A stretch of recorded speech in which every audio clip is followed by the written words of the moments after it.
கோவை சிறுமி கொலை குற்றவாளிகளுக்கு அதிகபட்ச தண்டனை வழங்க நடவடிக்கை எடுக்கப்படும் என்று அமைச்சர் சம்பத்குமார் தெரிவித்திருக்கிறார். எதிர்க்கட்சித் தலைவர் உதயநிதி ஸ்டாலின் இந்த சம்பவத்திற்கு கண்டனம் தெரிவித்திருக்கிறார். பல்வேறு அரசியல் கட்சிகளின் தலைவர்களும் கண்டனத்தை பதிவு செய்திருக்கிறார்கள். குற்றவாளிகளுக்கு அதிகபட்ச தண்டனை வழங்க வேண்டும் என்று வலியுறுத்தி இருக்கிறார்கள்.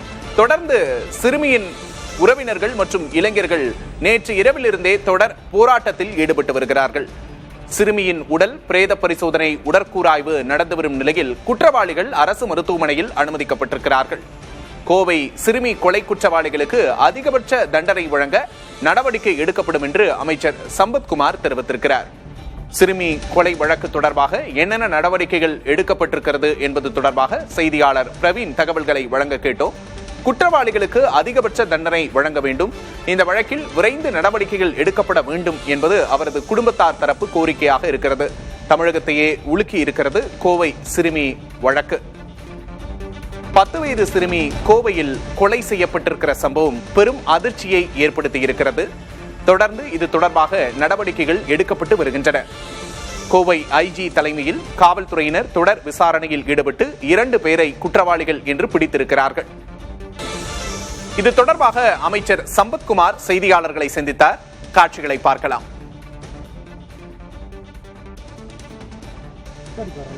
கம்ப்ளைண்ட் வர்றதுக்கு முன்னாடி சம்பவம் ஏற்பட்டிருக்குங்கிறது ஒரு துரதிருஷ்டமான ஒரு நிகழ்வாக இருக்குது. துரிதமாக செயல்பட்டு குற்றவாளிகளை கைது பண்ணியிருக்காங்க. இப்போ போஸ்ட்மார்ட்டம் ரிப்போர்ட் வந்ததுக்கப்புறம் மேற்கொண்ட விசாரணைகள் வந்து அது துரிதப்படுத்தப்படும். குற்றவாளிகள் 2 பேரும் இன்னைக்கு கஸ்டடியில் இருக்காங்க. காவல் நீதிமன்ற காவலில் கொண்டு போயிருக்காங்க. சார்ஜ் ஷீட் இமிடியேட்டாக போடணுங்கிறத நான் கேட்டிருக்கிறேன். குற்றவாளிகளுக்கு உச்சபட்ச தண்டனையை வாங்கி தரதில் அரசும் உறுதியாக இருக்குது. பாதிக்கப்பட்ட குடும்பங்களுக்கு தேவையான நிவாரணங்களுக்கு செய்யறதுக்கு நாங்கள் அரசு தயாராக இருக்கிறோம். இந்த மாதிரி சம்பவம் இதுவே இறுதியாக இருக்கணும், நாங்கள் உறுதியாக இருக்கிறோம்.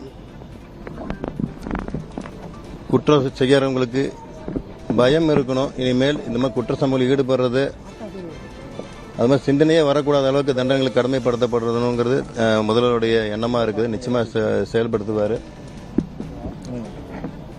இந்த குற்றவாளிக்கு உச்சபட்ச தண்டனையை பெற்றுத்தரது எங்களோட கடமையாக இருக்குன்னு தெரிவிச்சு. இந்த கோவை மாவட்டத்தில் முழுவதும் கண்காணிப்பு பணி எப்படி இருக்கும்? இந்த சம்பவத்தை கோவை மட்டுமில்லை சார், தமிழ்நாடு முழுவதுமாக சிங்கப்பெண்கள் திட்டம் வந்து வருகின்ற கூடிய விரைவில் லான்ச் ஆக போகுது.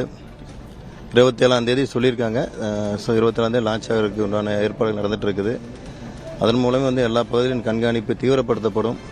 அது மட்டும் இல்லாமல் ஆர்டிஓ காவல்துறைகளை வச்சு ஒரு விழிப்புணர்வு பிரச்சாரங்கள் நாங்கள் செய்யறதுக்கு உண்டான வேலைகள் நாங்கள் ஏற்பட்டிருக்கோம். சார் ஆமாம் சார், அறிவிப்பாங்க சார். முதலமைச்சர் அறிவிப்பாங்க, கூடியவர்கள் அறிவிப்பாங்க.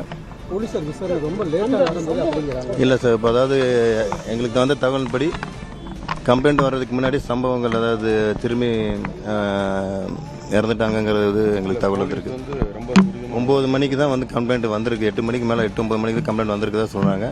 ஆனால் குழந்தை காணாமல் போன 1 மணி நேரத்தில் சம்பவம் நடந்துருச்சுங்கிறது தான் ரிப்போர்ட்டில் வந்திருக்குதுங்க. மோசமான இடம்ன்ற மாதிரி சொல்கிறாங்க. ஆல்ரெடி 5 சம்பவம் அந்த இடத்துல நடந்திருக்கிறதா சொல்கிறாங்க. அந்த பகுதியில் நான் பார்வையில்லை சார். நான் பார்த்துட்டு அதை நாங்கள் என்ன பண்ணணும்னு சொல்லிட்டு அதை சரி பண்ணிடுறேன் சார்.